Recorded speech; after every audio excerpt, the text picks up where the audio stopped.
भोलेनाथ का चमत्कार। सपना और चंचल एक गांव में रहती थी। उनके माता पिता का देहांत हो चुका था। सपना बड़ी थी, इसलिए वह गांव के जमींदार के खेत में काम करती थी और चंचल को पढ़ा लिखा कर काबिल बनाना चाहती थी। चंचल पढ़ाई में बहुत तेज थी। वह गांव के ही एक स्कूल में पढ़ती थी।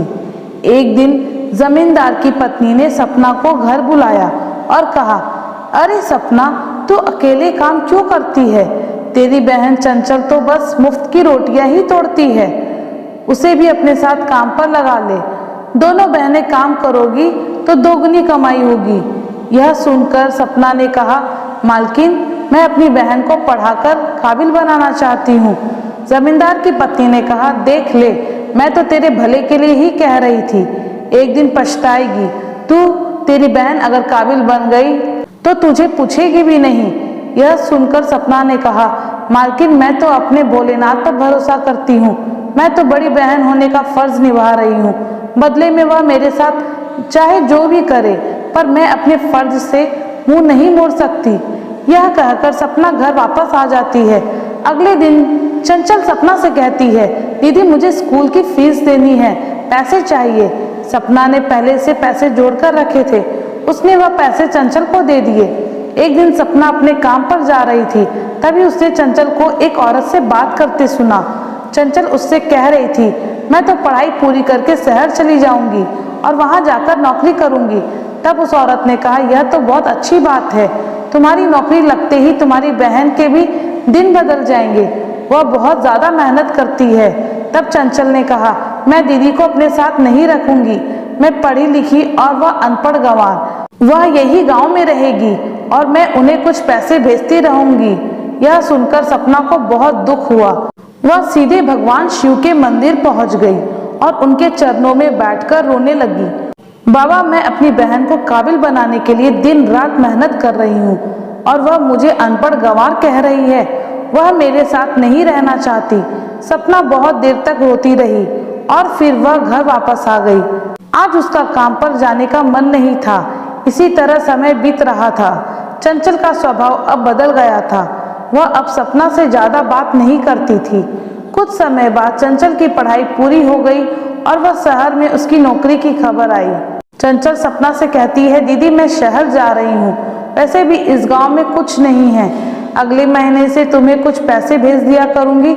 सपना यह सुनकर रोने लगती है और कहती है, बहन, क्या मैंने तुझे इसी दिन के लिए पढ़ाया था कि तू मुझे छोड़कर चली जाए? तब चंचल ने कहा, तुमने मुझ पर जितना पैसा खर्च किया है मैं कमाकर वापस कर दूंगी। तब सपना ने कहा, मुझे तेरा एक भी पैसा नहीं चाहिए। बस कभी अपनी दीदी से मिलने का मन हो तो आ जाना। अगले दिन चंचल शहर चली जाती है। सपना भगवान शिव के मंदिर में गई। वह भगवान शिव के सामने बैठकर रो रही थी। तभी वहां जमींदार की पत्नी आई और बोली, मैंने तुझे पहले ही कहा था अपनी बहन को इतना मत पढ़ा, लेकिन तूने मेरी बात नहीं मानी। अब यहाँ बैठकर रोने से क्या होगा? सपना चुपचाप घर चली आई। उसने खाना भी नहीं खाया और सो गई। सपने में उसे भगवान शंकर ने दर्शन दिए और कहा, बेटी, तू मेरी सच्ची भक्त है। इस संसार में सारे बंधन एक दिन छूट जाते हैं। तू भी आगे बढ़ और जो पीछे है उसे छोड़ दे। उसकी चिंता मत कर। मेरा आशीर्वाद सदैव तेरे साथ है। कुछ देर बाद सपना की आंख खुली तो उसे सपने में शिव जी की बात याद आने लगी। उसने आगे बढ़ने की सोची। वह अगले दिन से एक नए काम की तलाश में लग गई। कुछ दिन बाद उसे एक सेठ जी के घर में खाना बनाने का काम मिल गया। सपना वहां खाना बनाती। उसके खाने के स्वाद से सभी बहुत खुश होते थे। एक दिन सेठ जी ने कहा, बेटी, तू तो अन्नपूर्णा है। तेरे हाथ से बना खाना ऐसा लगता है जैसे भगवान का प्रसाद हो। एक दिन सेठ जी ने सपना से कहा, बेटी, हम तेरे हाथ के बने खाने को दूर दूर तक पहुंचाना चाहते हैं।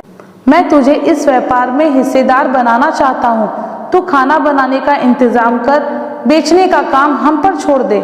कुछ दिनों में सपना और सेठ जी ने बहुत बड़ा व्यापार खड़ा कर दिया। सेठ जी की तबीयत ठीक नहीं रहती थी, इसलिए सपना ही पूरा व्यापार संभालती थी। एक दिन सपना अपने ऑफिस में कुछ काम कर रही थी। तभी पीछे से किसी ने आवाज दी, क्या आपके ऑफिस में मुझे काम मिल सकता है? मैं बहुत परेशान हूँ, मेरी नौकरी छूट गई है। सपना ने पलट कर देखा तो सामने उसकी बहन चंचल खड़ी थी। चंचल अपनी दीदी को देखकर रोने लगी। तब सपना ने कहा, देखा चंचल, भगवान भोलेनाथ की कृपा से जिस बहन को तू अनपढ़ गंवार कहकर छोड़ आई थी, आज उसी के सामने नौकरी के लिए भीख मांग रही है। चंचल ने कहा, दीदी मुझे माफ कर दो, आपसे अलग होने के बाद मैं कभी सुखी नहीं रह पाई। यहाँ शहर में कई जगह नौकरी की लेकिन बात नहीं बनी।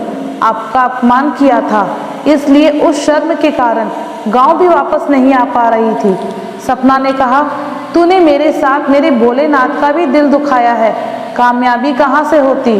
उसके बाद सपना और चंचल मिलकर खाने का व्यापार संभालने लगे और दोनों बहनें खुशी खुशी साथ रहने लगी। आपको हमारा वीडियो कैसा लगा?